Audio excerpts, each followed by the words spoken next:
And we are live. Here we are. We are here in 720p. Definitely not in 1080p this week because we've cancelled our StreamYard subscription.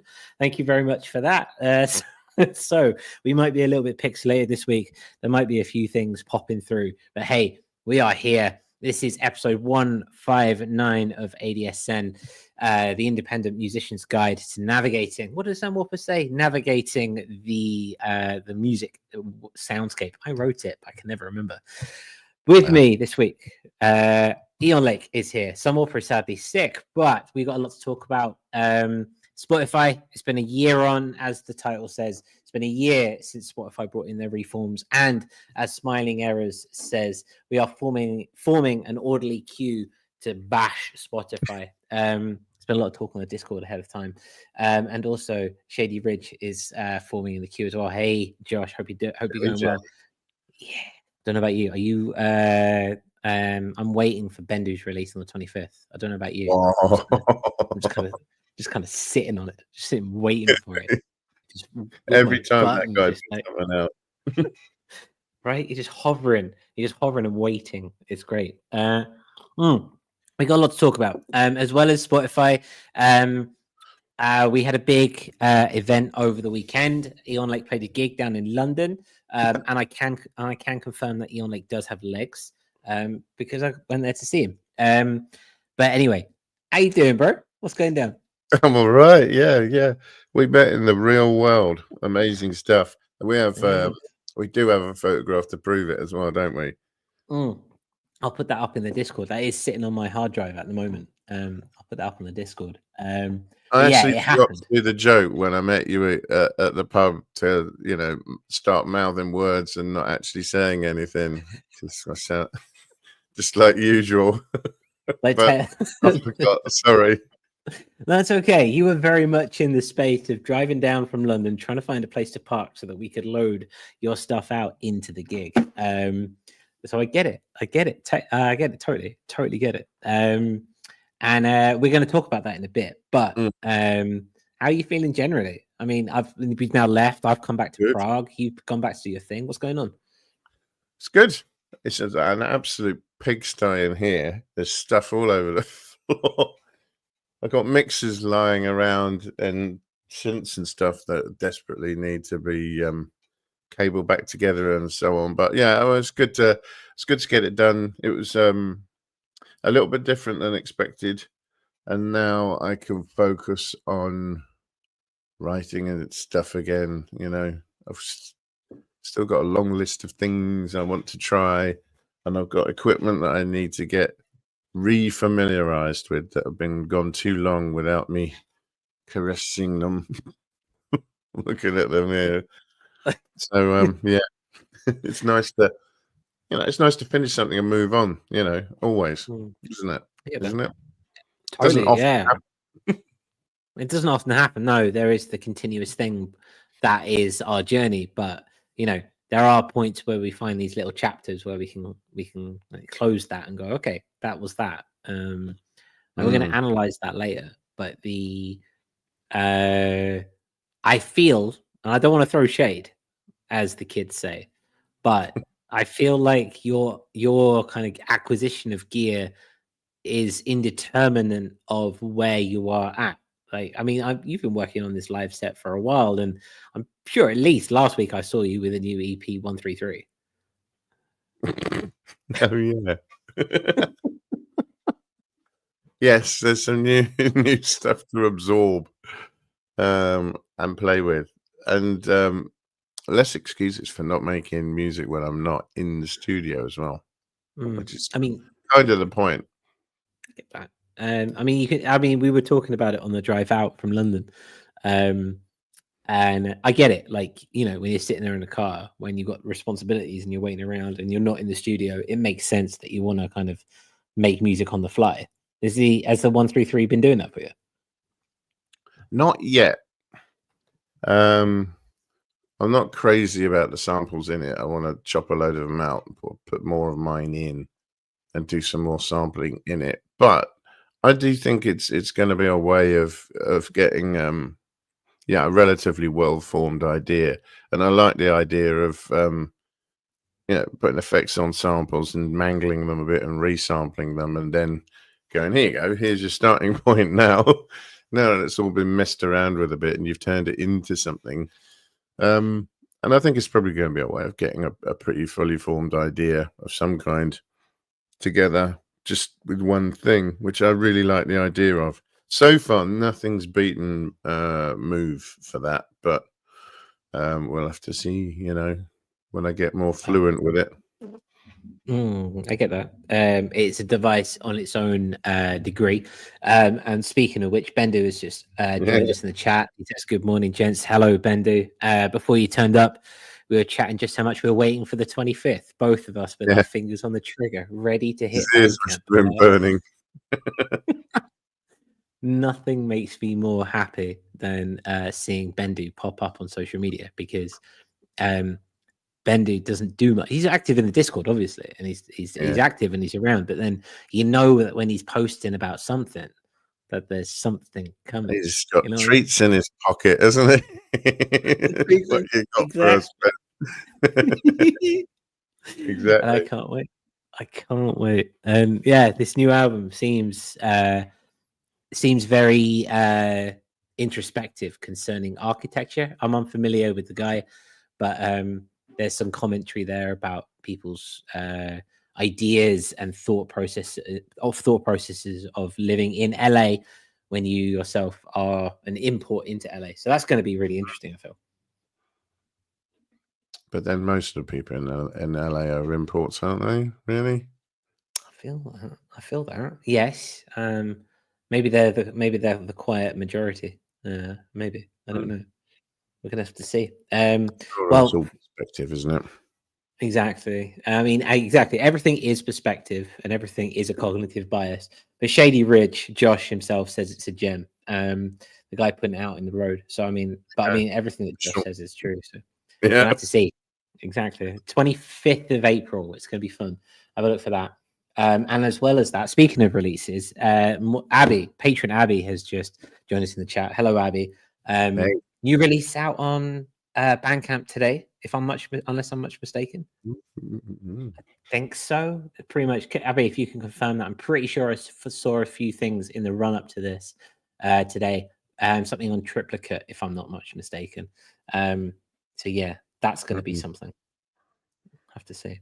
Last album, absolutely fantastic. Again, it doesn't matter to me whether it's end of the month and I'm scrabbling for pay or not. If something comes out on Triplicate or Shady Ridge Records, I'm buying it. Both very strong these days. I mean, it's staggering, isn't it?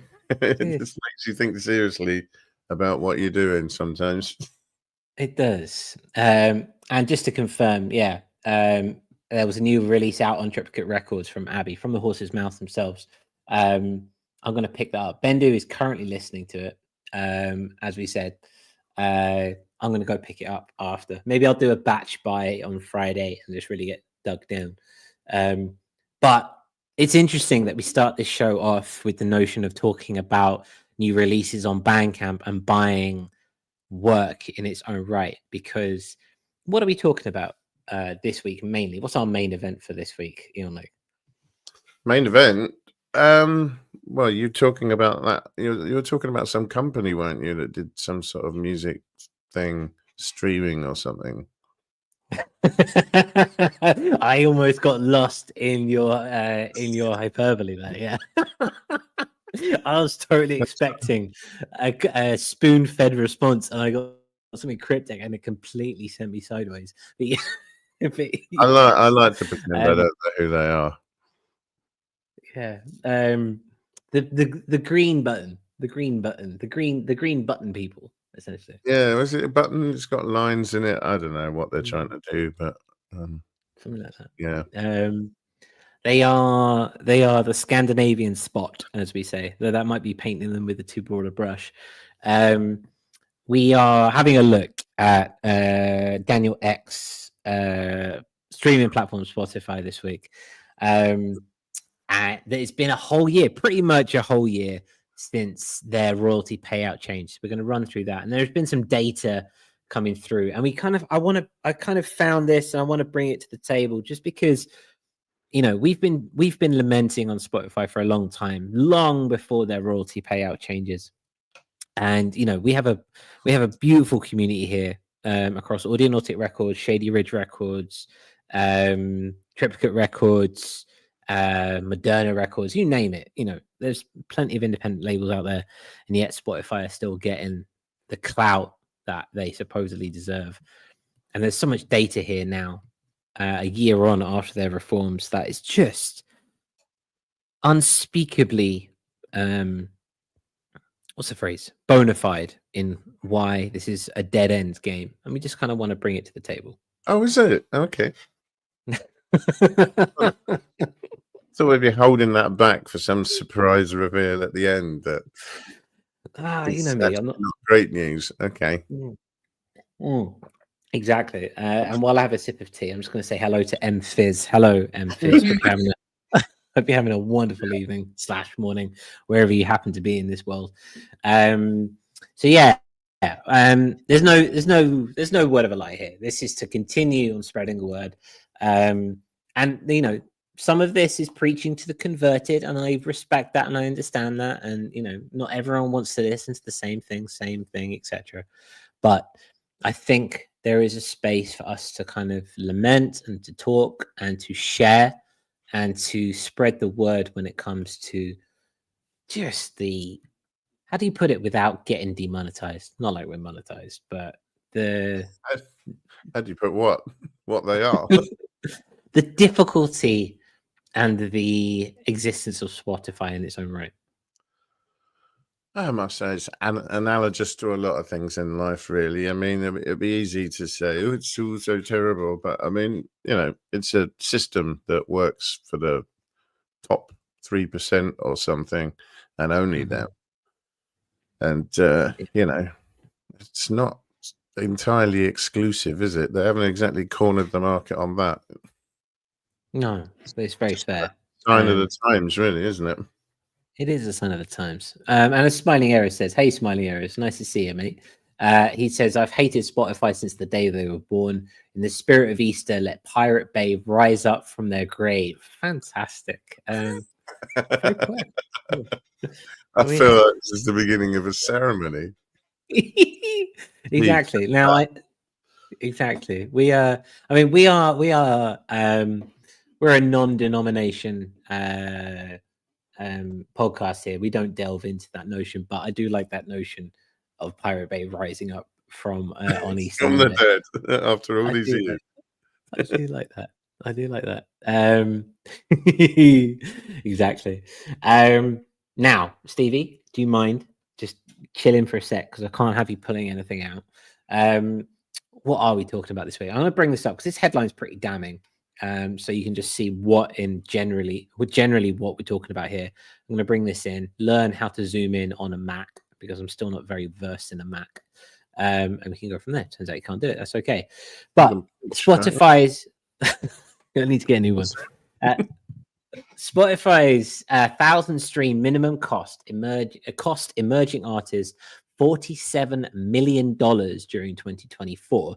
This is from an industry executive. It's their estimates. But then Spotify fire back with its own, and I'm going to say maths in this regard.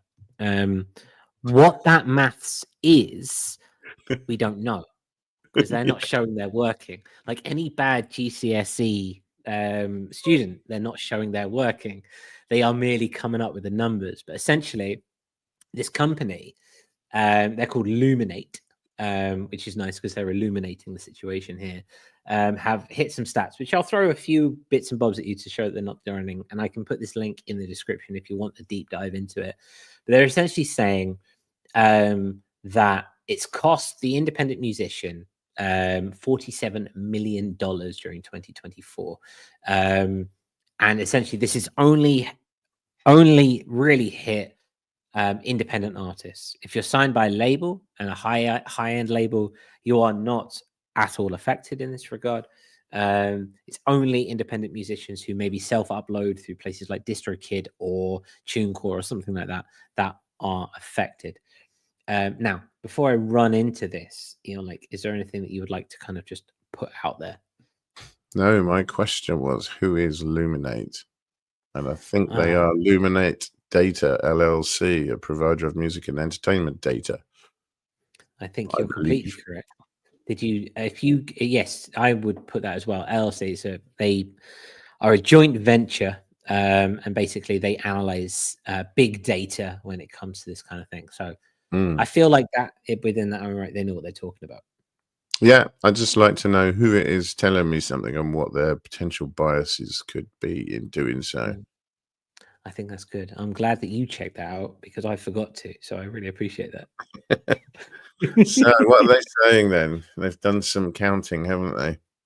Exactly. Yes. So let's start at the top. So I'll run through this, and there's quite a bit of data. So and we'll go from there. So bit by bit, only 26.7 million tracks surpassed 1,000 streams in 2024 out of 202 million, which means that 87% of songs uploaded to Spotify or on Spotify last year didn't make the threshold.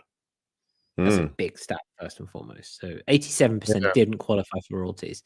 They got streams, and that 87%, that money was redistributed to them to the amount that did get them hit that threshold.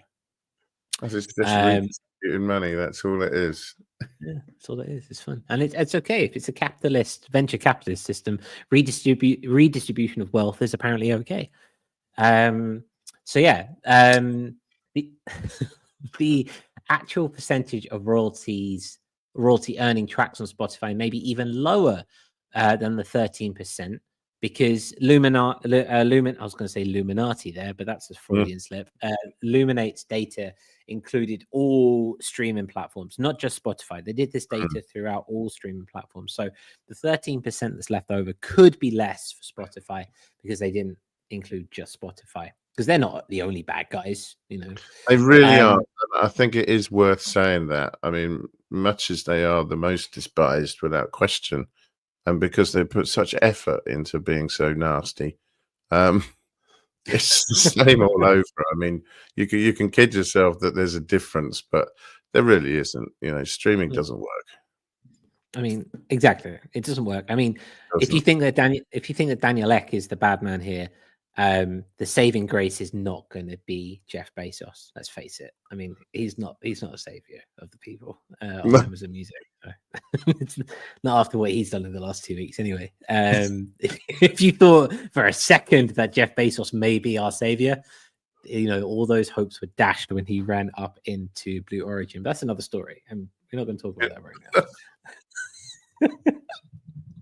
But we'll get on that. What I find, this next point is something that I find increasingly interesting, and perhaps alludes to another topic, but it's very interesting here. It may be that there's a favor towards AI generated tracks, because it seems as though from the data that AI generated tracks may be hitting that 1,000 stream threshold more easily than human made music, according to the data. That's what it says here. Because of the magnetism of the artist. I mean, who's a fan of AI music? Come on, hands in the air out there. Well, that's the thing. I wonder if it's less about the fans of AI music, and I wonder it's about where AI music is being made and who is making AI music. It might be weighted in some way behind the scenes. Oh, I mean, who would have thought? Who would have thought? The very thought. Unfair play like that, like Daniel Ek's friends making AI music, putting on not on Daniel's watch.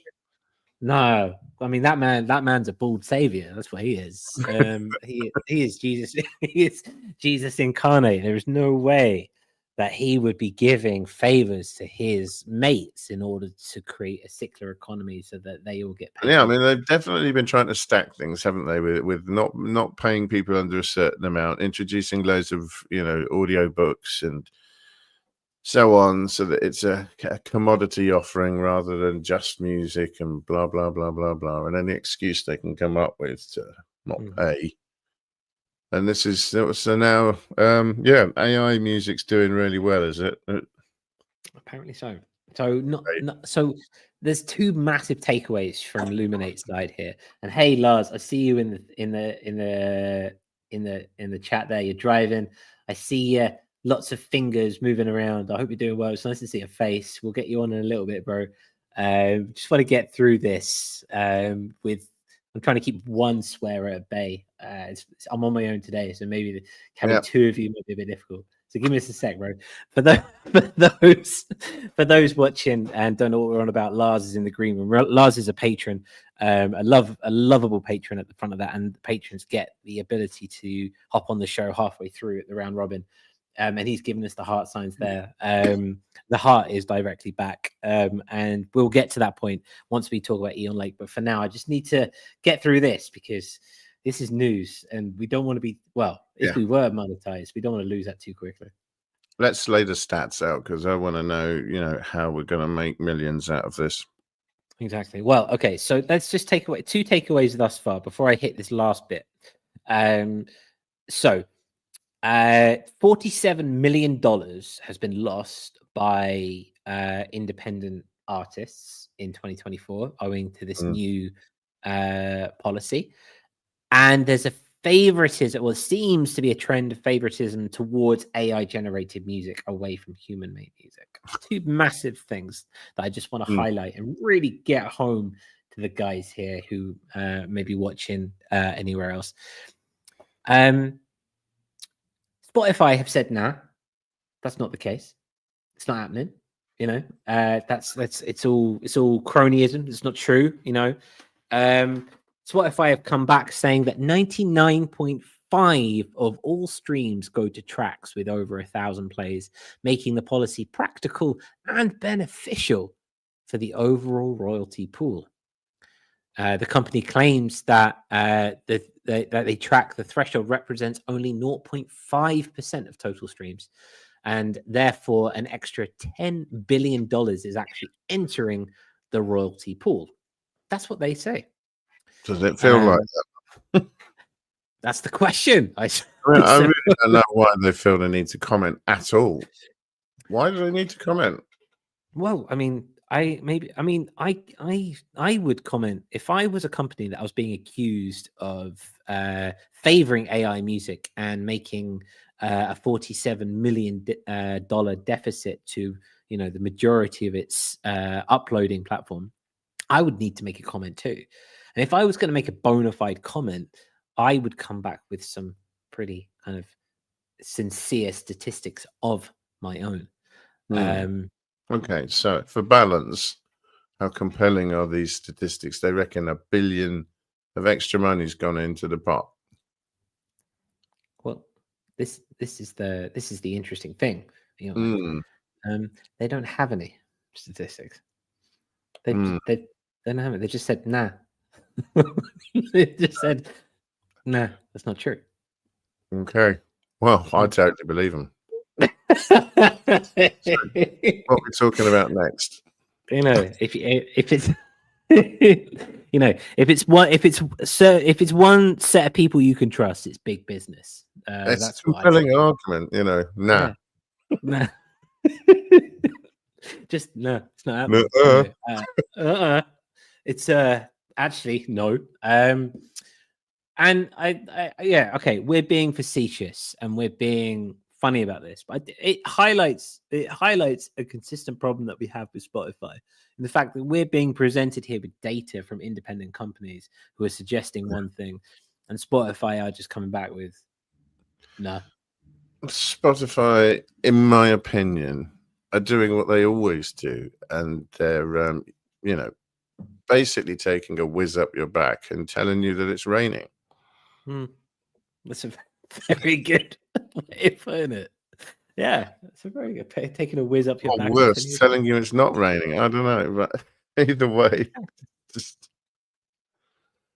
and they don't seem to be changing in that regard. And And I just want to. We have people here who are. We have people here in the chat. We have Survey Channel who took the words right out of my mouth. Survey Channel, lots of great people here. Hey, Survey, nice to see you, bro. We have independent artists here in the chat, and we have independent artists in the Discord, and we have independent artists here who are listing on Spotify, or or listing on Apple Music or something like that. And we have been bleating on about this for a long time. But again, this is just another wonderful example of a big corporation basically trying to gaslight us into thinking that their platform is the best thing for us. While at the same time, we have independent artists releasing music and making genuine money from their music. Real money. On real money. Not phony. Not the promise of potential money at some point in the future, or a share of a picture of a coin. Actual money. Yeah, I mean, I think there's a lot to be said for the "what have you done for me lately" mentality. When you're looking at something's worth to you, and streaming platforms. I mean, other people have done videos on this that are very well worth the watch. People like Ben Jordan. But the thing is, it's the biggest bait and switch ever. It never paid in the beginning, and it's been going down and down and down ever since. All of the platforms. You get reach. People are able to listen to you all around the world, but that's about all I think it provides. It's just accessibility. It's not going to make anyone rich. It's not going to get you discovered. All of that grind culture it's something that works in the real world, perhaps, with real people and putting on events and growing a scene and so on. But just doing it on the internet and grinding away, it's a way to burn out and and to get thoroughly demotivated. I think put your effort into your music, try and connect with other people, see if you can create a scene of some sort, put some events on, do something with music. Don't just fling it all at the internet. See what comes of that, because not much is usually the answer, and the people first and foremost, and we need to connect. We need to have some sort of social infrastructure, That's why none of this is working for us, especially on the grassroots level of like growing new music and new artists. It's the opposite of that. There's nothing artistic about a tech company, standing between you and people who might be interested. It's just business, and it's not a business geared towards helping you. No. We need to look for alternatives. We need to enjoy the alternatives because they are more enjoyable. Yes. And I think that enjoyable is the way forward. And that is something that we can really put into this notion of, we've talked about it in the years that we're episode 159. So that's getting on for a while now. We've talked about various different releasing patterns and strategies and ways to level up your releases and stuff like that. We've talked about the waterfall release. We've talked about the reverse waterfall release. We've talked about staggering. We've talked about consistent uploads. And essentially, we've been bleating on about this for a while. Audionautic, we've been talking about it since, Sunwarper and I started this in a way to kind of discuss the notions of marketing oneself as an independent musician in this world. And it has got to the stage now where all you are doing is just funneling this corporate machine, which is just taking and taking and taking, and you're not seeing anything from it. And yeah, sure, there are some people who do well off Spotify. It's not to disregard that or say that that's not real and not valid, but in terms of bang for your buck, in terms of where you're putting your energy and how much you're putting your hopes up and down on your streams or your followers or your listeners or whatever, your playlisting capabilities, it's just there's a lot of negative energy swirling around it.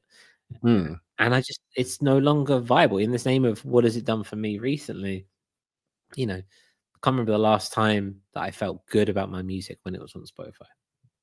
And I think it's more than that. It's about what it's done for music in general, the commodification of it, the devaluing of it, where, you know, nobody, you know, there's no money in recorded music anymore.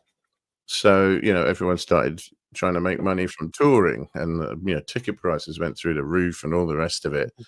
And that became the only sustainable income for artists to earn, you know, and this means bigger artists, obviously.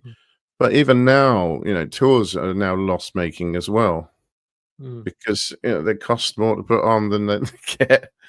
You know, there are people who have sold, they've had #1 records, you know, and have sold silly amounts, who are supporting themselves on OnlyFans because there's no money in music. I mean, you know, we've spawned a society that isn't valuing it, and that I don't think it can go any further in that direction. I think there has to be a swing back now. And I think that is happening in some places, that people are beginning to see that this just isn't good for anyone. It's not good for music, and it's not good for consumers, particularly because you end up consuming music in a zombie state and you don't really value it or engage with it as much. It's just all spoon-fed to you. I think a change is coming. I do, honestly. Oh, I want to believe you. You know, that gets to a point. I mean, it's a very good point. Survey Channel. There's a couple of pieces of chat here that I want to get to, but I want to start with Survey Channel, just because I've literally made 0 from Spotify in the last year. Beautiful, lovely. Now, as a that, I mean, that's unfortunate, and that's really sad. You know, and that, you know, that is the market. If you want to take it from a laissez-faire capitalist perspective, right? That has just proven that that particular model isn't working for that particular artist, right? And there are many people that can say that. You know, it's not just Survey Channel. I'm just using Survey Channel as a as an example because he put it here.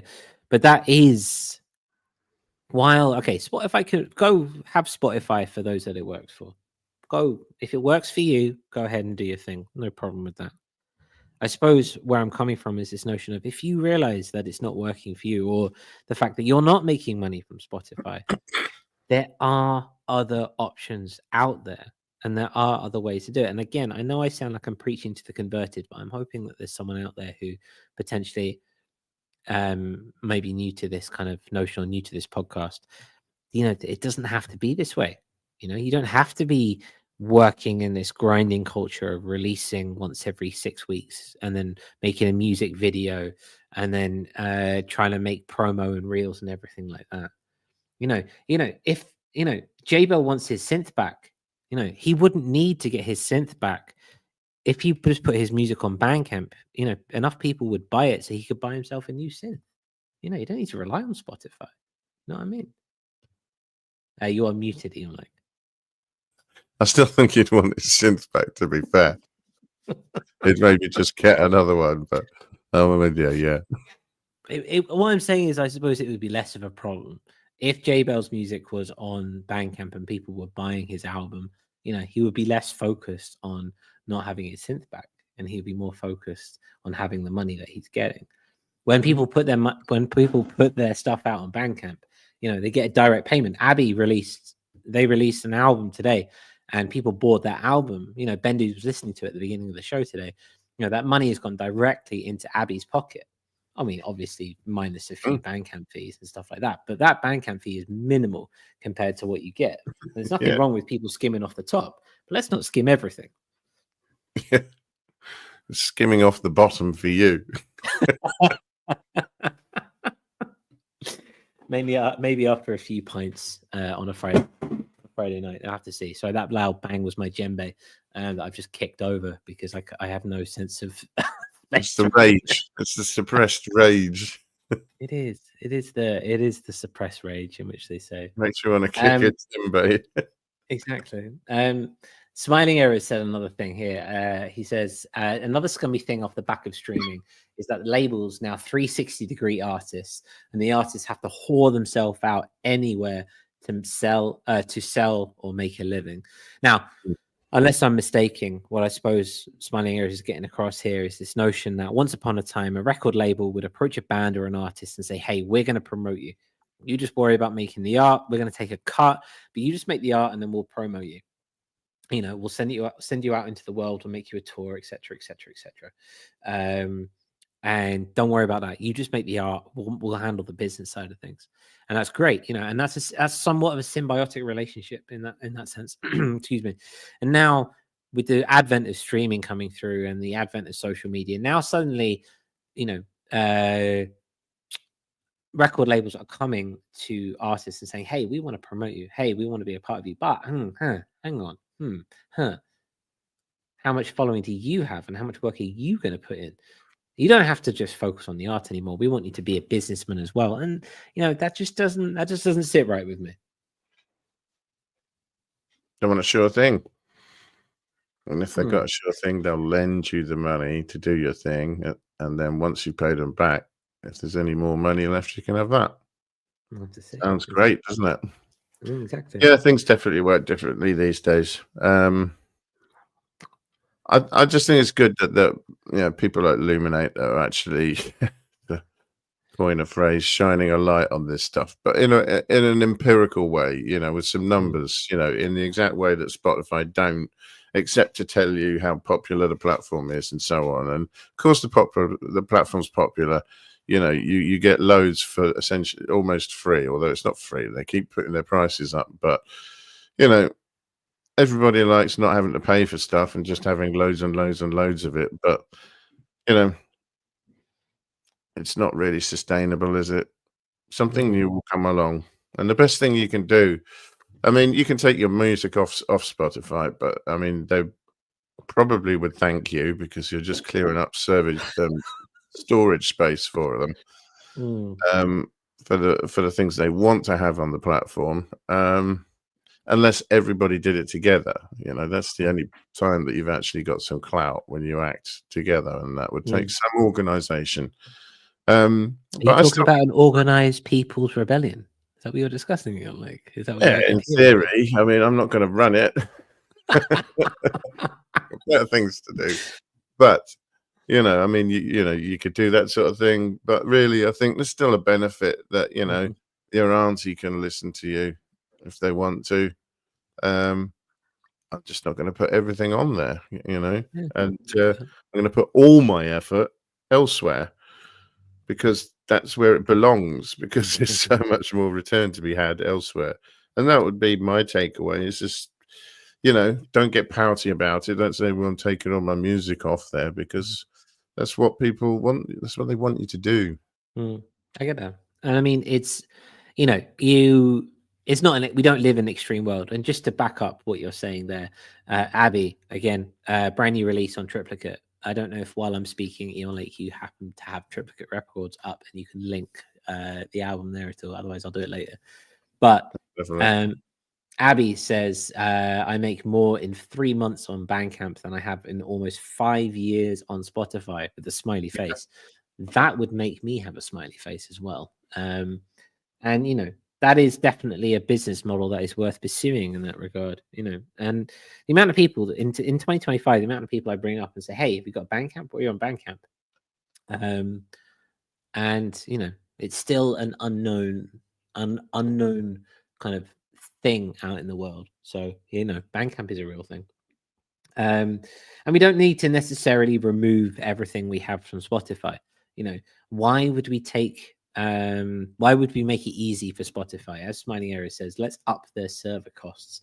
Keep stuff on Spotify. Fine, no worries. You know, you put stuff up there. I'm going to continue to put stuff on Spotify because my fans listen to me on Spotify, and I don't want to deprive them of that. But it doesn't mean I'm going to focus on Spotify. It doesn't mean I'm going to try and grow on Spotify or anything like that. So we're going to kind of have to keep going. Thank you, Eonlake. Eonlake has put it into the private chat, and I'm just going to slowly copy that across. Just for the people watching, just see here, this is Abby's new album there on Triplicate Records. Look at it there. Look at us promote things on Bandcamp as opposed to Spotify, because, you know, It's got a lovely cover. I have to say. I haven't seen it. Is it if if it's triplicate, hang on, let me try and find it. If I could come over here, that's triplicate. Ooh, yes, that is nice. Yeah. So I'm going to get lost in it now. We live in this world of kind of, me and you were talking about this over the weekend, which kind of segues us nicely into our next segment, about maximalism versus minimalism. And that is a lovely, very minimal piece of artwork. I love that. Let's put this up very briefly. Why not? Let's give a bit of a shout out while we're here. We'll bring Lars in because Lars is sitting there patiently. Now he's in a controlled environment, and this is a week where all of this is all about it. Can I add that stage? Yeah, look at that, beautiful. Absolutely beautiful. At Le Mort d'Abbé on Triplicate Records right now. 5 more minutes, which is, I believe, something like minimal ambient techno, if I'm much mistaken. Abby, please correct me if I'm wrong. The last one was very much like that. It was very nice. So looking forward to that. I've been talking for a long time. Eonlake, say something. I think are we done with the S word? I actually want to say I hate the name of that company. I always have. Spotify. Why the hell did they call it that? It's such a stupid name. But anyway, I mean, I think we're kind of, we've done enough for them now. I think we can forget who they are again and move on to better things. Well, let's do that then. So in the name of moving on to better things, it is melodic techno. Thank you very much, Abby, for that clarification. Looking forward to the next round. I'm going to bring Lars in. So Lars, if you're there, give us a thumbs up, bro. That is a big thumbs up. We're going to bring him in. Lars is a patron, and it's a very good introduction to our community corner for this week because we're here. So I'm just going to finish off this and I'll bring Lars in. Lars is one of our most loyal and longest patrons. Hello, bro. Look at that. Look at that smiley face. How's Fantastic. it going, guys? It is going well. It's good. That's good. Very, that's good. Can you turn yourself up just a tad, sir? Yeah. I know how to do things. I promise. I am a professional. Well, aren't we all? And an entrepreneur and a businessman and all that kind of fun stuff. I love that. And yeah, in that name, we were just talking about. Well, for those who don't know, Lars is an entrepreneur because not only does he release music under Lars Haur, there's also the Fringes of Sound, which is an online magazine for reviews, but also more new and more current is Error Prone Records, which is a new label that has come out in the world. Yes. Very DIY. How's that going, bro? It's going pretty well. I got to post it up on my Bandcamp, on the Bandcamp for it. But I have another release coming out from an Italian artist named Giulio Fontana. Cool. As you can clearly see here. And is that homemade or is that printed by Spotify? I do it. Why you do it? It's homegrown. It's authentic. It's independent. Eonlake, he used the S word with me. I don't like that. Yeah. We're trying not to get into swear, That's a real item, a thing that exists in the world that you can have and enjoy. Oh yeah. That's I remember like when iTunes first came out, right? Like that was actually kind of cool because it's like you still had to like seek out and like buy the music, and like I feel like when you actually like buy music, you interact with it a little bit more, because I can remember like buying cassettes and CDs back in the day, and you would just like burn a hole in the CD, like listening to it over and over again. Yeah. And Spotify ruined all of that. It just took all of that fun enjoyment of art, and it's just like it just shit on it all over it. It's terrible. In much the same way as you used to get, the sound of the needle dropping on a record. In the CD age, I listened to stuff so much. I remember the sound of the CD spinning up, that funny little squishy high-pitched makes as it spins up to read the table of contents. It's not quite as romantic a thing as needle on wax, but it's still a thing.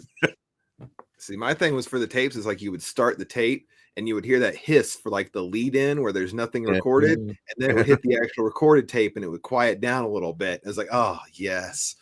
Oh, it's just, man, that really gets me going in ways I don't care to share. Well, I'll take that opportunity to say that, just to kind of deviate here, that Lars has got us just demonetized by uttering the S word, which is totally fine because we're not monetized anyway. That's okay. Oh, okay. No, it's great. It's fine. The reason why this is okay is because this show is not monetized. It's not sponsored, and we are kept here and alive by our patrons, which you are one of, Lars. So thank you very much. It's why you can come here on the show. If you like what we do and you want to keep the independent media alive, consider going across to patreon.com/audionautic and making a pledge for as little as two British pounds, which is a lot. Not a lot. Well, it is a lot these days for some, as it seems, as I went over there. You can become a patron. And for that, there is some extra content. There's behind the scenes, there's early access footage to all our releases, as well as Starstream, our independent hangout on a monthly basis, which is happening this Sunday. Can I just put that out and just get everyone alert to that? Yeah. This Sunday, 27th, 7 p.m. UTC, which is 6 p.m. UK time, 11 a.m. Pacific, which I believe for you, Lars, would be your mountain time, right? I am mountain time. So that's you're 1 hour ahead. So that's what? That's 12 noon. I think so. I don't know. I still haven't figured out this whole time zone thing, man. Time is weird. And then, anyway. And then we have daylight savings time to make things even more complicated. A thing that nobody else does, but we keep doing. It's great. It's one of those things. I maintain they were going to get rid of it before the pandemic, and then the pandemic came along and they forgot. And that's what makes me sad. Genuinely, that's how it's going down. A lot of things got forgotten about, didn't they? Exactly. One of the main things I want to talk about in this particular community corner is not just about the Star Stream, because that is an amazing opportunity for everyone to sit and have a chat over. This is where we're not live. We're just hanging out on a Sunday. Some people are drinking tea, some people are drinking beer, depending where you are in the world. And we just sit and have a nash. And we just sit and have a talk. Chew the fat, as they say, and really talk about things. And we get personal, we get deep. It's fun. It's a place to share and safely discuss your production studio woes and the case of Eonlake. Where you can be a bit more honest, perhaps, than you might be on a broadcast. Exactly. Yeah. I can be saying the S word and not get you guys demonetized. Exactly.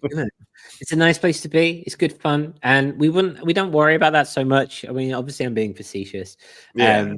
But it is one of those things where your support every week, month in, month out, and thank you to Survey Channel, who's just re-upped. He's got that sorted. I really appreciate that. Thank you so much indeed. We are a growing community, and we've always run this. We've always run this at the space of trying to have as little overheads as possible. But we are growing, and we have lights that we need to keep on. And as I said at the beginning, this week we're coming to you from 720p as opposed to 1080 HD. Because we've just cancelled our StreamYard. The things in StreamYard that make us be able to do things like this, for example, we can see the shock of Lars as he. It's these things, and we can show comments such as Shady Ridge Records, who doesn't like Spotify, not into playlists, likes to listen from albums from start to finish. We do this because we do this because of the platform we're on. And we can't do that anymore. We've had to cancel StreamYard because they've doubled in price. It's now going to be over $460 to re-up for another year, and we just can't afford that. We just can't afford that. Yeah, who is paying $460 for what? Businesses are. I mean, because they still live in that world, and we don't have that. And so we're in a world where we are looking to migrate. We're looking to migrate to this is called Restream.io. We're looking at plans like this, which is we're looking at going to this platform here, which is $190 per year, which is much more stomachable, much more in keeping with what we have in the bank to a degree. And we are here and we're saying, hey, yeah, this is what it's costing us a year in, a year out to keep the lights on, and our patrons do that for us. If you wanted to help us more reasonable. Right. Yeah, that's like I remember when everybody was using Zoom, and then all of a sudden Zoom is like, "Hey, we're not free anymore," and everybody's like, "What? What are you guys doing?" And now Zoom is apparently dead. So, yay, victory! Exactly. So yeah, we're looking to migrate. We're looking to raise $200. If you want to help, head across to patreon.com/audionautics to make a pledge, or you can make a one-time donation through our PayPal. That is in the description below. If you want to see that there. If you want to become a patron, be like Lars and come on the show. Tell us all about what's going on with you. Wear fantastic Super Mario memorabilia and look dope as ever. Yeah, I mean, it's got Luigi on it. It's time for a Mario party, y'all. I mean, we all love what Luigi has been doing recently. So that's all. Oh yeah, I mean, he had to be second player for so long. I'm glad to see him getting his spotlight. Exactly. It's for good reason. For good reason, Again, we're not a current affairs podcast, so maybe we'll kind of move on now. Musical current affairs. Musical current affairs, exactly. Let's come back to it then. The round robin for this week. Eon. We're all about Eon this week. And I didn't tell Eon that we were going to be talking about this before the show, and I didn't even put it in the docket. So he did come online a little bit bamboozled. Oh. Not going to lie. It's okay, because I have questions for him. I'd have stopped you. Yes. All right. So you started doing live sets now. I saw like the little video you posted up doing the sound check. So like, how did you actually like start getting gigs? Like, what was like your process for finding places to actually play? Well, that's a really good question. And the simple answer is I don't have one. Initially it was the label that was looking to do it. And then it's been through doing that. Somebody else offered me this recent one, somebody that I met through that gig and played with at that gig. So it's the old network, of going out there and doing it, really. But I mean, you probably want to make friends with any promoters that are operating in your area if you're looking to do something like that. Okay. And being involved in any electronic stuff that's going on, if you've got any open mic events and so on, and just trying to sort of network in the real world, leave the computer at home and meet some people and listen to some stuff. I think Survey Channel's in the middle of echoing this in the chat at the moment, but yeah, it's about finding out what's going on. There needs to be a scene, I think. I think this is what people need. I think this is the antidote to this whole sort of lethargy that's come from being an online artist and, trying to farm clout for years and all the rest of it. And it, ultimately, being a pretty fragile thing, even if you do manage to get anywhere with it, that it can all disappear again. And really, what you're talking about doing is reaching people somehow, and doing it in the real world has always been easier, The internet's there to help you stay in touch, once you've met people, I think. Yeah. Okay. So before you got this gig, were you doing any like open mic events? No, but I was about to. Wow. Same. Yeah, there's one about 45 minutes from me that runs monthly. There's a nice guy that runs it. I've been to a gig at that place. I've met him. He's a nice fella. I've been watching what the other people have been doing there. And I'm going to go along and do my thing at some point as well. But on that point, it's more, I might try things out more on an open mic rather than, I've got this concept of what a show is for me because it's about the music that I've already written and reproducing that in some way. And I've got certain standards I feel I have to meet. Whereas there are also other ways of performing, like improvising and doing ambient stuff and so on, that I would like to investigate. And I'd probably, it's an opportunity to try things like that. I've got a few bits of kit I think that would work quite well together for just being able to make something off the cuff that, you know, is not pre-planned at all. Well, beyond, you know, some sounds and the general idea of what you're going to do. I do like the idea of trying stuff like that. So, yeah, I mean, for anyone who is looking to play live, I would recommend finding out who else in your area is trying to do the same thing. Try and get in touch with like minds if there's something on already, or set something up if there isn't. Okay, that's good advice. I think so. Like, what about for people who like because you live in London, right? Well, I used to, but I don't anymore. No, I'm more up in the sticks, near halfway up the country, nearer to Birmingham now. What's the sticks in the UK though? Anything else in London? Yeah, anything outside of London. If you're from London, that's just like, you know, farm. You imagine it's just desolate outside of London. It's just farmlands and small towns. It's not, obviously. There are other big cities, and there's lots going on. Can you still get a castle? Can I live in a castle? People are trying to burn cows and something. It's basically the life. They don't burn because they're too big and wet.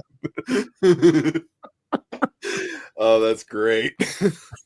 So, but I mean, it's like your gig was in London, right? Yeah, it was. Yeah, so it's a bit of a trip for me, but I don't know. I'm a bit suspicious about these things. I think when opportunities come along, it's almost like I need to do it. What does that mean? Zone 3. Zone 3. Well, yeah, the outer side of the middle of London is Zone 1, and then there's another ring outside that. That's Zone 2. They use these zones for charging you money on the underground. And okay. Zones 5 and 6 are like, you know, almost medieval at that point. Right, you guys have public transportation. That must be nice. Yeah, it's good fun. I want to come back to what Survey says here. He says the real world is where the connections be, and I think he's got a point there, because Eonlake and I were talking. I was drinking a pint and he was drinking a Coke because he was driving us back to the hotel afterwards. So thanks for that, Eonlake. I'm just going to throw that out there.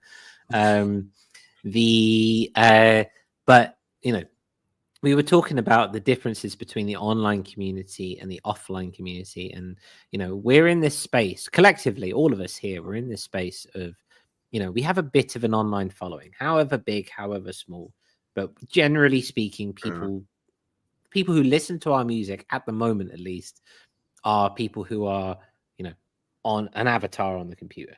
Right. And that, you know, that's, you know, that's the way it is. And that's the way it has been. And that doesn't necessarily translate to an offline community who are going to, you know, buy merch, see you at gigs, etc., etc., etc. It's almost, and we were talking. Say it again. Quite the opposite, really. Yeah, and we were talking about how this is a unique kind of inversion of the world of the kind of the music career. I was wondering if you had any thoughts on that, Eonlake. Well, it certainly struck me because when I look at people, you know, through the tools that you have on each platform, and I look at people who listen to my music and where they might be, almost exclusively, it's not in the country that I live in. For starters, I mean, you know, places like Israel, India, Spain, Russia, you know. I've stopped being surprised, but I mean, it always seems to be somewhere far flung.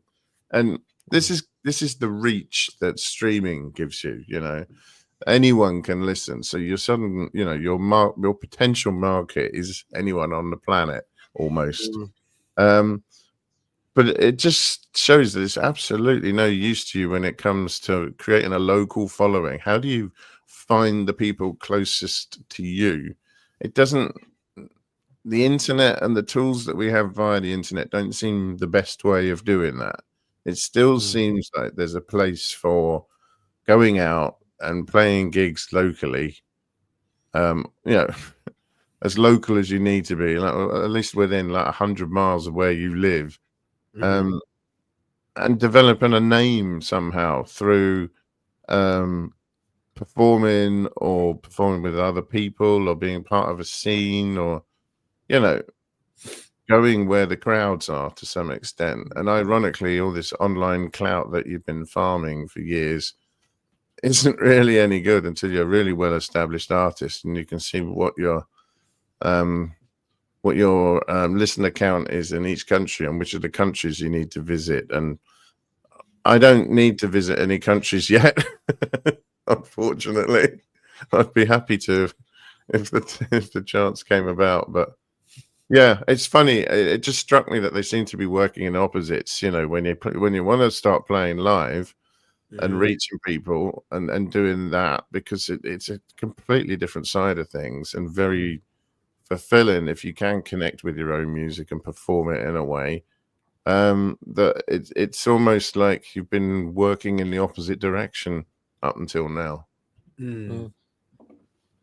That's a very good point. Just want to say before we dive into that, hey Cresshead, love to have you here. No such thing as late in the internet world. The online the online world means that there is no late. There just is. Basically, everyone's a wizard. No exactly. We just can't live with it. And Sleeping State says, thing about that is if you gig locally, there's often a scene that exists, right? You're part of that scene and you're cultivating that scene as well as it being cultivated by you. But even venues are shutting down. We live online too much. Now, that's a very fair point. Absolutely, yeah. Completely and absolutely. The question, I suppose, is, how do you strike that balance between wanting to make the effort and going to make a scene and be part of a scene and travel and lug your gear and move everything around? Like if you're on the Discord, like Eon would lug in quite a bit of gear, and there are photos and there are videos of lugging, basically. I didn't think it was much, but yeah. I suppose the point I'm making is you were making an effort, is what I'm saying. And it takes effort. And as much as music is an art, there is a part of that which music is a business. You want to sell your CDs, you want to sell your presents, you want to make money at a gig. How do you balance putting the effort in and making sure that you show up and do right by you as an artist, but also balance that with a burgeoning scene or a scene that is not necessarily, let me rephrase that, a scene that may benefit more from your presence than you're going to benefit from it. Does that make sense? Yeah, I guess until you are established and have a following of some kind, there's going to be an element of that at times. And I think it's a call that you need to make each time, really. I mean, it depends how important it is to you to be, somewhere with a big PA and flashing lights. I mean, it is, I got to admit, there are a couple of times when there's a particular track I play live. Every time it comes on, it makes me jump because it's always a lot louder than I expect it to be, and it's very drum heavy. So, I don't get me wrong, I particularly enjoy that happening. It is nice to hear your tunes thumping out at some pretty sizable volume. If that's something that's important to you and something you want in your life, you might be more prepared to sort of put yourself out initially, play the long game, expect things to pan out, and maybe if you get sick of it, dial it back. But I think it's a weighing exercise and a decision that everybody needs to make based on their circumstances and what they want to do and so on. And I suppose also it's about, as Sleeping State was saying, it's about supporting the things that you want to exist in the world. If you want these places to exist to play, then you need to, occasionally go to one, support that sort of thing. Yeah. And he says here, it's perception. Back in the day, if you wanted a gig, that cost of going to the gig was part of the rites of passage. And I think that is a very fair point. We are very focused, generally speaking, on money and where we're at and how much we're going to sit to gain from something, when really it's like, how much can you give? What was it Kennedy said? Ask not what you can. Ask not what Only country can do for you. Yeah, but what you can do for your country. It's the same thing. Yeah. And Then if you happen to know other people who like working lights and projections and stuff like that, want to get experience, you should probably be teaming up and doing something. Getting a load of introverted bedroom producers to collaborate and talk to other people on a regular basis. It's a feat. Yeah. Sometimes it's difficult to get them to shower. Well, maybe. Sorry. No. Yeah. I mean, why do you think Stevie's sitting over here today, for example, and not here? I'm sure you smell wonderful. It's fine. Wouldn't think he said the same thing. Cresshead says, on the other hand, I cultivate my audience sat at McDonald's with my KO2. Perfectly good way of doing it. Plenty of people have done that, That's where stuff gets written, but this is the way forward. Inspiration strike. That's kind of an open mic. You just brought your own mic, Exactly. And there's a transient audience, It's Cresshead. That's you're one any open space. One. I think just declaring any open space an open mic event is your mileage is going to vary a bit there. Yeah. Well, I mean, all Cresshead really needs to do at that point is get a friend with an iPhone and record it, and suddenly you go viral on TikTok, and there you go. As Smiling Arrow says, well, people invest in lighting and streaming gear. That's the best way forward. You could tour McDonald's. I don't know where Cresshead is in the world, but you could tour McDonald's of the immediate area and create. That's what's his name? Mark Ribille does. You know that guy from New York? He's a looper. Oh yeah. And he just goes around various places in New York with a table and his looper and just starts doing, batshit crazy stuff. And Cresshead could be the next. Okay. They like it. Yeah, fair play. Survey Channel says it's a great point right there, referring to the community. Some of the best shows I've played were intimate house shows here. Just being present with people, showing support off of the internet means much, much more, and that is incredibly valid. I think there's a lot there to say in the sense of there's all very good. We're sitting here, we're online right now, we're doing a show live, and that's great, and there's everything. But there is something amazing in just being present in the moment. And if I may, before you two come in, I was filming Eonlake on Saturday night, and I filmed the entire set. And at some point, I hope he might put it out, either snippets or whatever, in the Discord so people can see. He may even release it more fully, who knows. But I was skimming between making sure that the framing was correct on the screen of my iPhone and going to just experience Eonlake in the real world as my mate did his thing, and genuinely you could feel a difference between the little smiles when something went right and the applause happened and it hit home when he was doing, and you were watching him in real life, and then when you were watching it from behind a screen.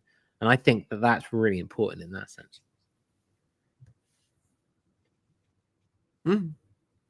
Yeah, I think probably, especially if I do smile twice in a set, you've got to be quick to catch it. Wow. It's nice to have photographic evidence. Usually it's just me scowling at something you can't see. Yeah. That'd be good.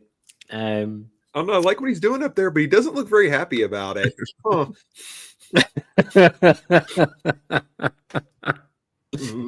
Englishman smiling only has to be once or twice, and everyone's happy.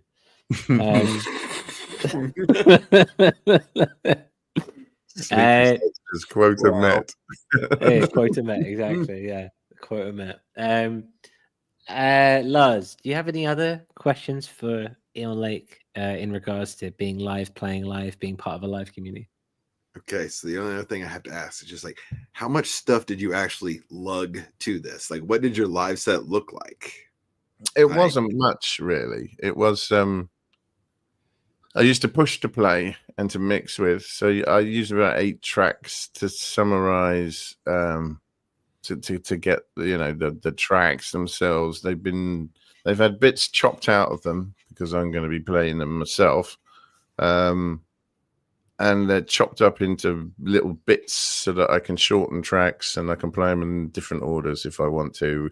And I use an external Allen and Heath mixer for 3 VSTs that I play and 1 physical synth. It was a Roland S1 this time because I really like that little thing at the moment, and it's tiny. So I thought, I'm going to give you a shot, little fella. I'm going to take you on stage and see how you do. And I do like using that. I've always been a fan of the SH101.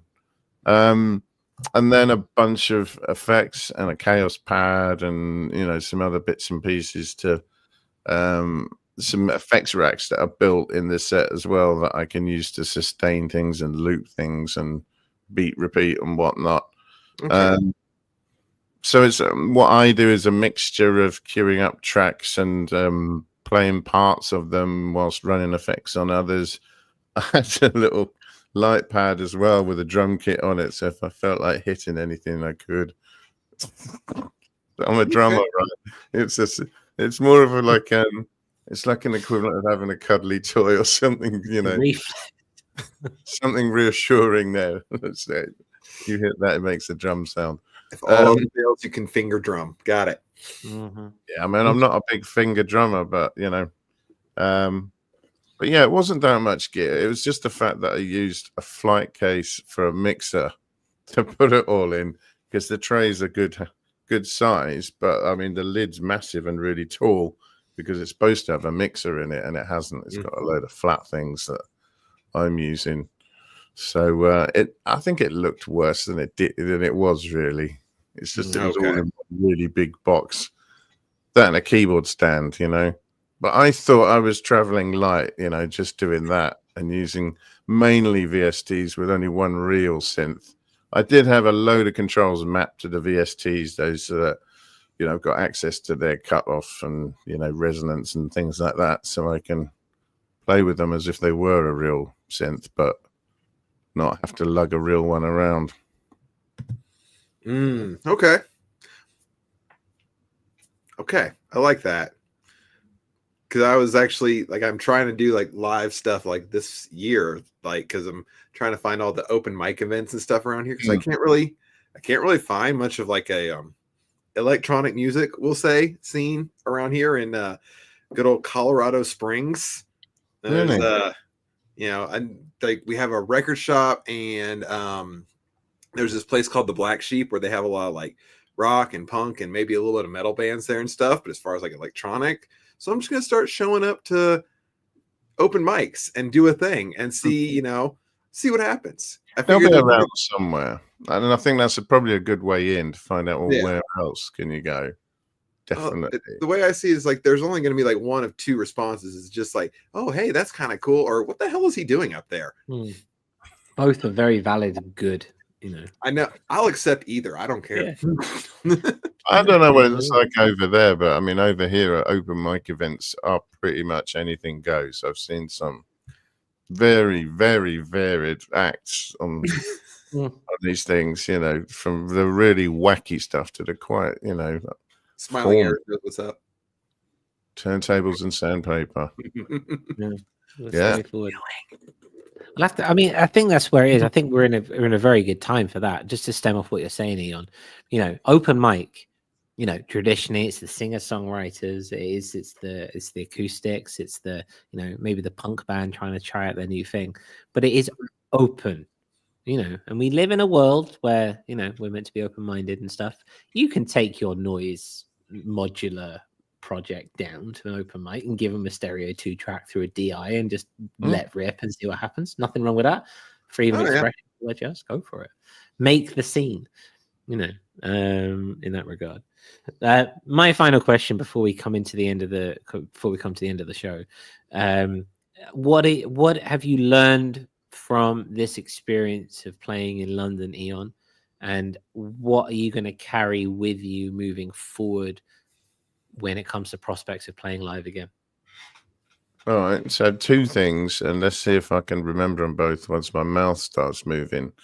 The first one is that in preparation, there's all of this well, what should I be doing? I've got to be doing some sort of performing avoiding the come and see my laptop live thing. And I realized that I've been in doing that and entertaining all of those considerations, I was doing exactly the wrong thing. And that for me and what I want to get out of it, I want to be able to interact with my music and be performing it in some way, because I want to be part of it. I don't want to. That's what playing live is for me in my head, and that's what I want from it. So I should have looked at it more from that point of view, I think, and I will in future. And the second thing is that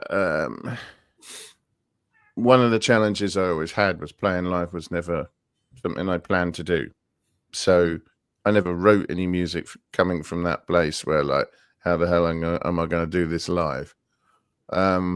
Whereas now I might actually consider that as part of the creating, that it's all one thing, right? And one thing feeds into another. And so really I might start looking at the way that I write and record music differently, so that when it does come time to actually perform it live, I can do it differently, and it's more open to modification and moving parts onto different kit and so on, so that I can play more and so on. And actually, it's like when you're writing music, you've got to write music that you love or that matters to you, and hope that other people like it. That trying to write music that you think other people will like just doesn't work, right? And in the same way, I think when you're thinking about playing live, you need to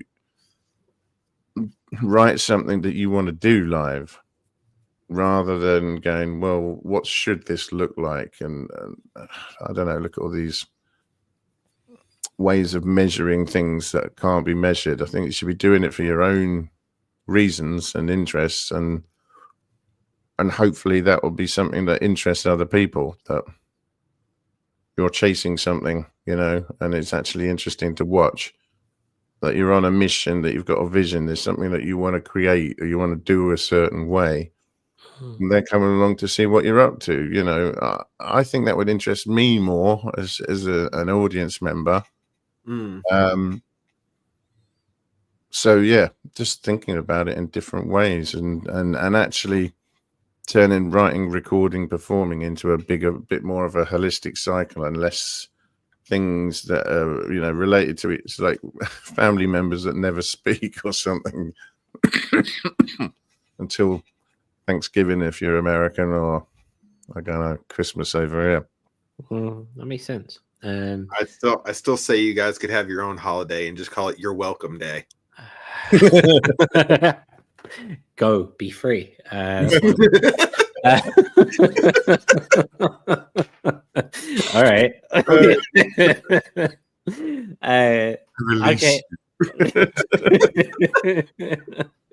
Oh, history is tragic.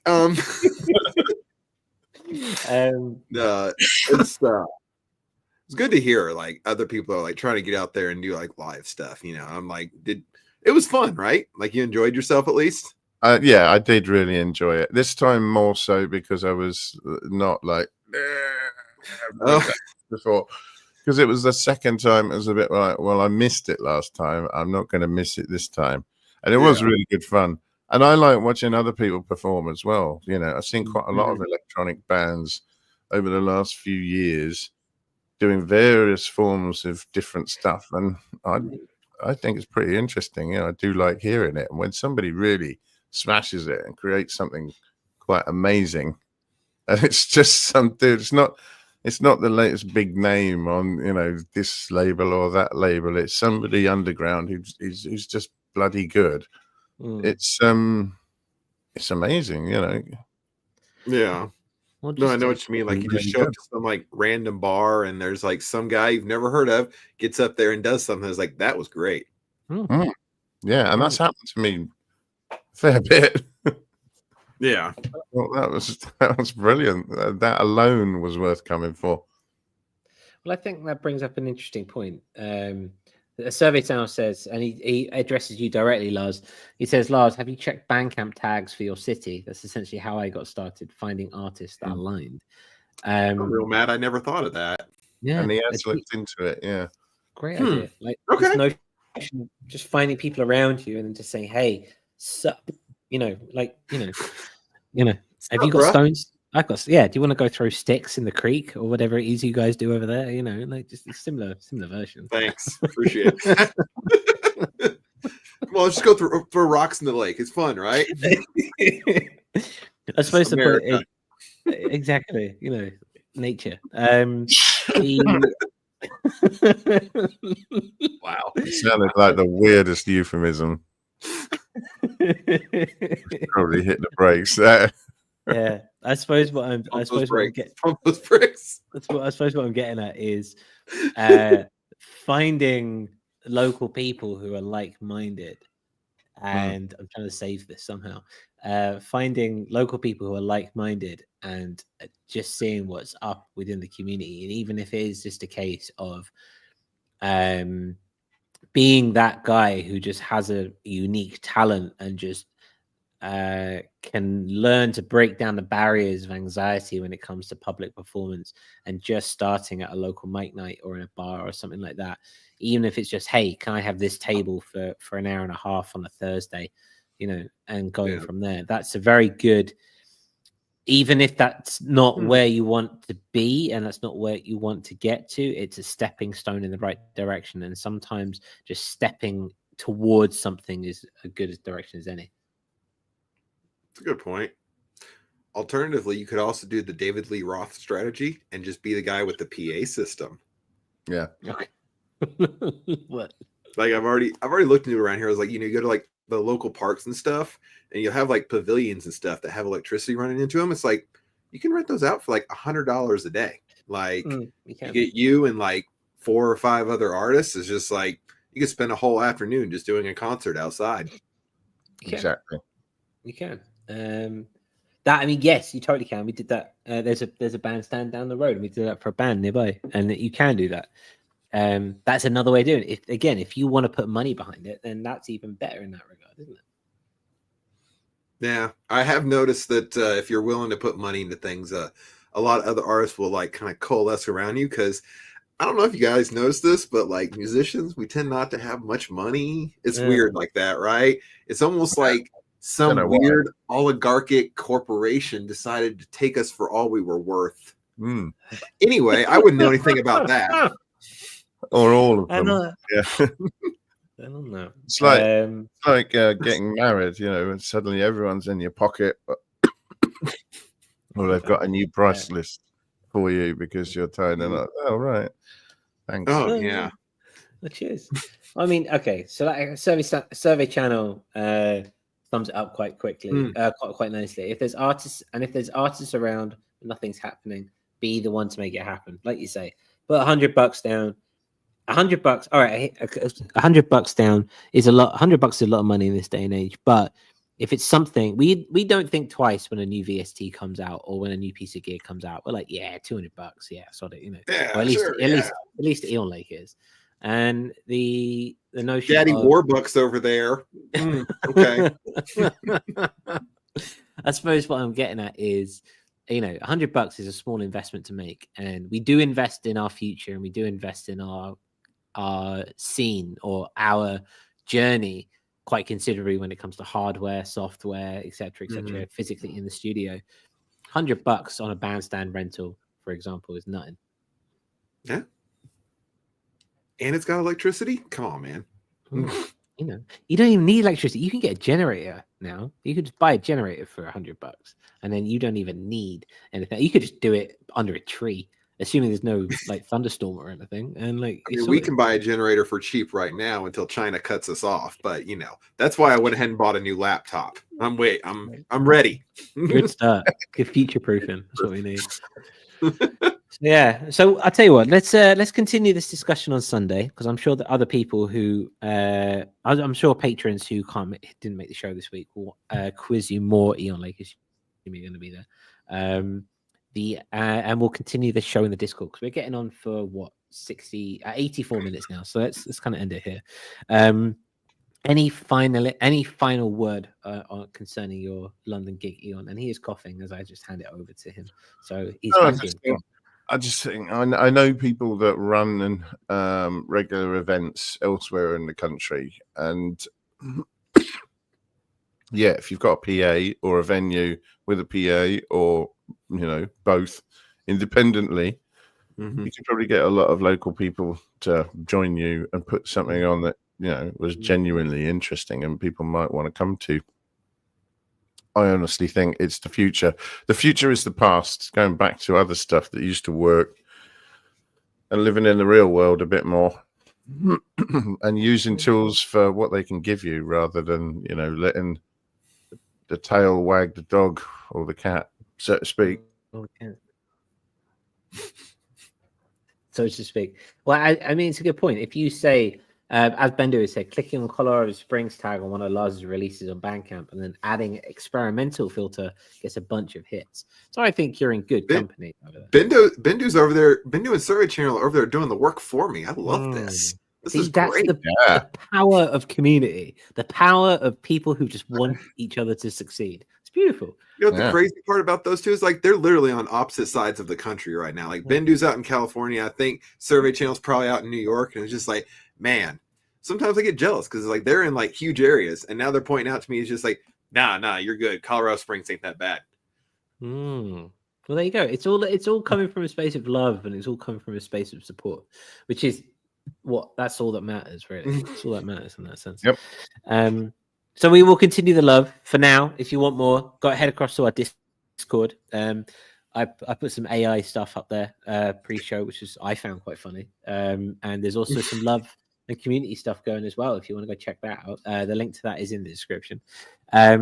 Before we go, Lars, what are you going to be doing this week, bro? Setting up my new laptop and going on a hike. It's like a new thing I've discovered that I actually really enjoy is hiking. Outdoors, in the moment, no screens. Oh, yes. And maybe, a little whatever. I love slide whistles also. Slide whistles are amazing. Yes, slide whistles. They're amazing. When did they stop making those? Wow. I don't think they stopped making them. I just think they became massively expensive and put under some sort of Amazon label. One more thing. Apparently, Setzepfandt is in Colorado. Apparently. Yeah, he's up in Longmont, I think, which is like, if I'm correct, that's about like 45 minutes north of Denver. Okay, and how far are you from Denver? About an hour and a half. So probably about 2 hours. But like come July, I'm going up to Cheyenne anyway, because that's where you get the good fireworks. Because, America's birthday thing, the thing we do where we blow stuff up because America. Yeah. Distraction. Yes. Look at the shiny lights. Look at the shiny lights. Eonlake, what are you going to be doing this week? And just before we go, hey, Setzepfandt, how you doing, bro? We were just talking about you. Hey, guy. What am I going to be doing? I'll be doing some experiments with bits of kit and learning how to use the KO2. Oh, how do you like that thing? I'm trying to get rid of this cough. Oh, yeah. It doesn't look like it's working for you, man. What, the KO2 or the cough? You can do it. Maybe beer will help. That's a good answer. If everyone just wants, I think what's going on in the chat now, if everyone just wants to put their general location in the chat, and then we can just kind of find some form of way of just people meeting. Bendu and everyone should come out and we'll do a show here being Buffalo, New York, I believe. You guys should just kind of congregate in one part of America, and then we just do one big live stream. That'd be worth doing. So, yeah. We're gonna have to meet in the middle. I don't know where the middle is. It's probably not a great place to be. Maybe Chicago. Please not St. Louis. I don't want to be in Missouri again. Ugh. That could be great. You could depends on the map, find out where the bit in the middle is, and descend upon some poor unsuspecting town. Put something on. If you all wear robes, then people will start talking about some sort of conspiracy. And there you go. But there's your let's not talk about robes in America, okay? Let's not. That's fair. So we'll leave it there because it's been dicey. So we'll go from there. But also, you have a friend in Bendu who also hates St. Louis. So I don't know. Never been to St. Louis. I have. Yes. Bendu, we gotta talk, man. We gotta talk. But you guys, it's got an arch, no? Yeah. This is the gateway to the West. Yeah. Colonization as well. Say what? It's got the Mississippi as well. Does run through it, doesn't it? Down by the arch. Yes, but the real Mississippi River is like down by Mississippi, and it's like you cross the bridge, and the bridge comes out of nowhere. It's scary as hell. And then you're just stuck on it for like 10, 15 minutes with no shoulder, no nothing. It's just terrible. I was like, who designed this? And I was like, oh, right, Americans. That's an authentic experience to me. You should try it sometime. I mean, I don't recommend trying to come to America anytime soon, but maybe later in your life, you know? Yeah, I'm going to leave it 10 years or so, I think. Give it. Oh, there you go. That sounds good. And on that note, thank you ever so much for being here. We're at 130 minutes, 90 minutes in. You guys have been here since the beginning, and you could be anywhere in the world right now, and you chose to spend your time with us. So thank you ever so much.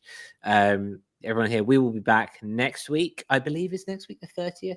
It is the 30th. We've got an artist spotlight with Fields of Few, who we released on Bandcamp last month, and the full release is happening next week as it goes up to streaming services. So we'll be having an artist spotlight next week. So if you want to pop down and say that and see that, it's a lot of fun. Tim's going to be showing us what he's been up to and how he does his stuff. And then Sunday, again, I'll just say it for the patrons. Sunday, 7 p.m. UTC is our monthly star stream where we all hop on and talk about stuff. If you want to be a part of that, head across to patreon.com/audionautic. And for £2, you can come and be a part of the conversation. That'd be great. Any final words, gents, before I press the now year-long outro video? It's the last time I made an outro video. I need to make a new one. Anything before I put that close the live stream? No, just love to everyone listening. Thanks for joining us.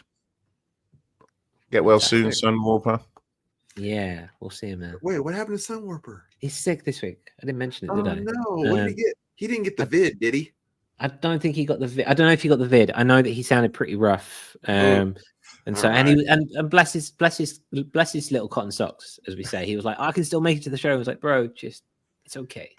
It's okay. I will provide the American accent for this stream. Exactly. Just heal, bro. Just heal. It's all good. We love you, and it's all good. You're enough. So yeah. Yeah, we look forward to having Sunwarper back next week. Maybe on Sunday. We'll have to see how it goes down. What's going on? So yeah, with that, much love. Head across the Discord one more time if you want to be a part of the continued conversation. We will be back next week. And yeah, much love. Ciao for now.